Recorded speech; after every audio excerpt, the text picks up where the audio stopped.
apprendre à aimer une l'autre, pour nous apprendre à vivre ensemble, pour nous apprendre à pardonner une l'autre, afin que Seigneur, ton bon Saint-Esprit capable de jouer une place pour habiter dans le cœur nous. Retirer toute rancune, toute jalousie, toute animosité, toute querelle. Retirez-nous dans nos Seigneur. L'esprit vol, l'esprit adultère, l'esprit fornication. Retirez-nous dans nos Seigneur. L'esprit jalousie, remet tout pour nous égoïstes. Retirez-nous dans nous et ben nos Seigneur l'amour à partager pour nous apprendre à vivre ensemble. Seigneur, à Soya, nous disons merci pour ce beau message et nous disons merci Seigneur pour le groupe vers mission qui te mettait moment ça pour nous être capables de réunir ensemble, pour nous être capables Seigneur jouir pour parole ça et nous disons merci pour le groupe de la route de Saron qui te prend direction service à Soya et nous demandons Seigneur pour toujours aimer serviteurs. Amélie avec puissance pour les capables de prêcher parole avec hardiesse afin que Seigneur Sayo qui n'a route perdue pour être capable de joindre salut pour nous. S'il n'y avait pas de péché, nous prions au nom de Jésus de Nazareth. À lui seul soit gloire, honneur et louange dans tous les siècles des siècles. Amen. Que Dieu nous garde, que Dieu nous bénisse, que Dieu nous pardonne, que Dieu nous transforme, qu'il fasse lui sa face pour nous, qu'il tourne sa face vers nous, qu'il nous conduise à la vie éternelle, d'un maintenant et à jamais. Amen.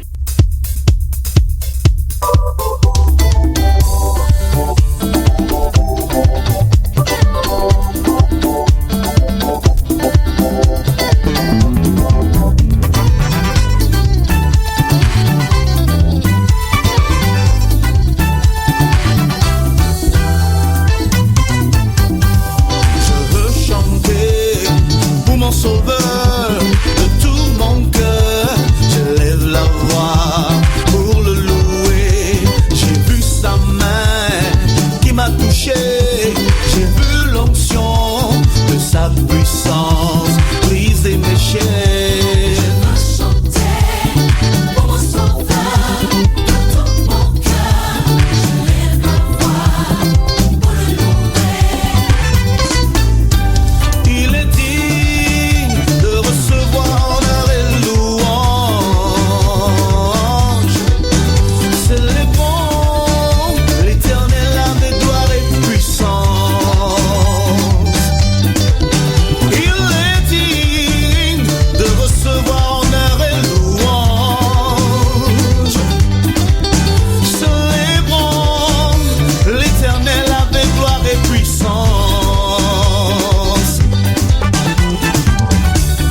sujet dont je vais vous parler ce soir doit être aussi vieux que le monde.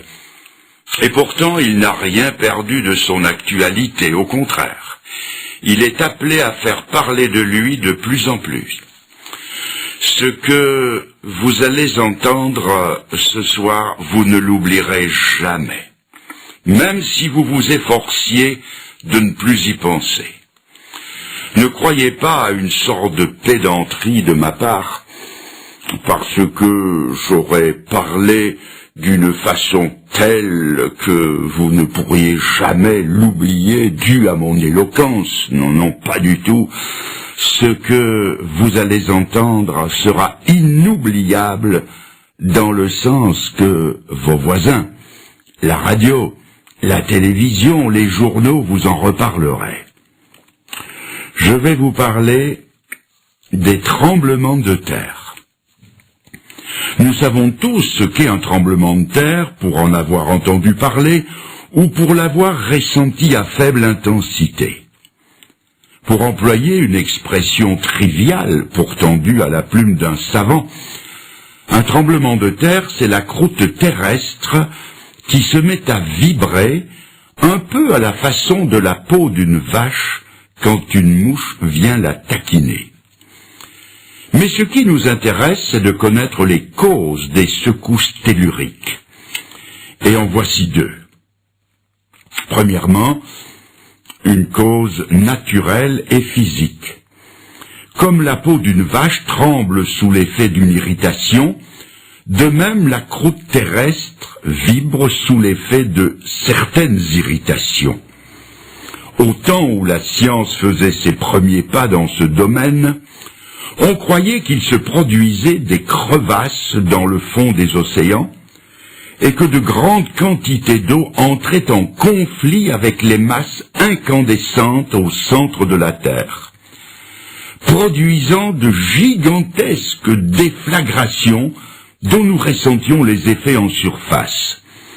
Cette théorie dite du catastrophisme a été abandonnée et remplacée par celle des plaques tectoniques et de la dérive des continents. Pour plus de renseignements, prière de s'adresser aux travaux de l'éminent volcanologue que fut le regretté Haroun Tazieff. Voici un court extrait de ce qu'il écrivait dans un journal de la presse helvétique. Je lis. 100 000, 500 000, 1 million de morts en l'espace de quelques minutes. Imaginez-vous que cela puisse arriver autrement que par le déclenchement de quelque absurde guerre nucléaire? Non, sans doute. Et vous avez tort. Vous avez tort car l'évidence géologique a fini par me convaincre que jusqu'ici l'humanité a eu une chance prodigieuse et que les catastrophes de Pompéi et de Saint-Pierre de la Martinique ne sont rien à côté de ce qui l'attend. Il y a aussi une deuxième cause, d'ordre spirituel, et c'est celle qui va nous occuper à présent. Les tremblements de terre sont des phénomènes naturels, par lesquels notre attention devrait être attirée sur des faits d'une valeur spirituelle très importante. La Bible nous en parle à plusieurs reprises. Et je vous lis ces paroles que je trouve dans l'évangile de Matthieu au chapitre 27 et à partir du verset 50. Nous sommes dans la finale de la passion du Seigneur. Et je lis que Jésus, en croix donc, poussa un grand cri et rendit l'esprit. Et voici, la terre trembla. Les rochers se fondirent. Le voile du temple se déchira en deux depuis le haut jusqu'en bas.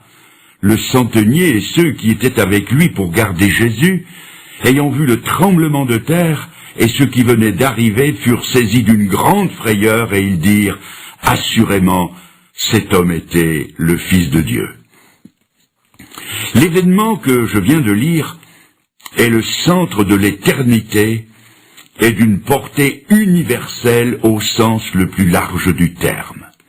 De quoi s'agit-il? De la mise à mort de 3 condamnés. Et le fait eût été sans importance, et ne serait jamais parvenu jusqu'à nous si l'un des trois n'avait été le Fils de Dieu. Toutes les puissances du ciel et de l'enfer étaient dépêchées en observation autour de la croix. Jésus-Christ livrait au prince des ténèbres la bataille décisive qui allait lui ravir la suprématie sur l'enfer et sur la mort.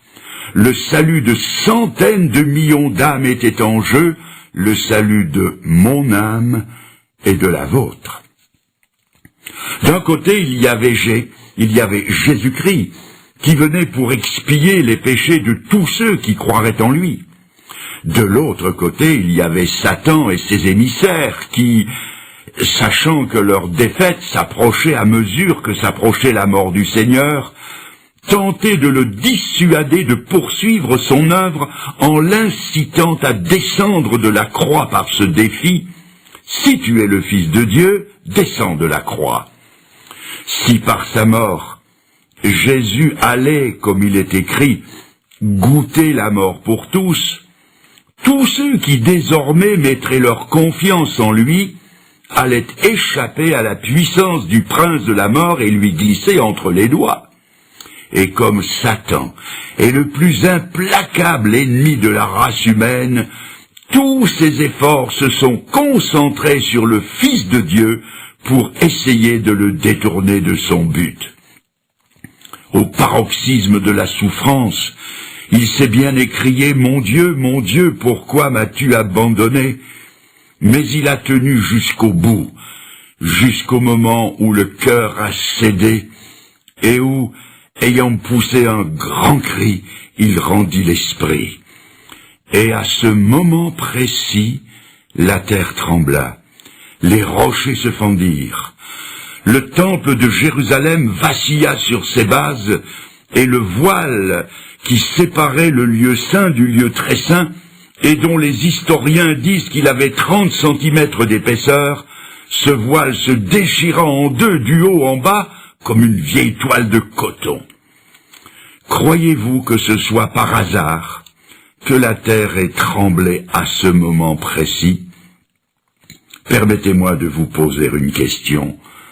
Votre cœur a-t-il jamais tremblé au récit de la mort de Jésus pour vous? Votre cœur serait-il plus dur que la rocaille qui, elle, s'est fendue? Votre cœur serait-il plus dur que celui de ce rude centenier romain qui a vibré et qui n'a pas pu retenir ce cri? Certainement cet homme était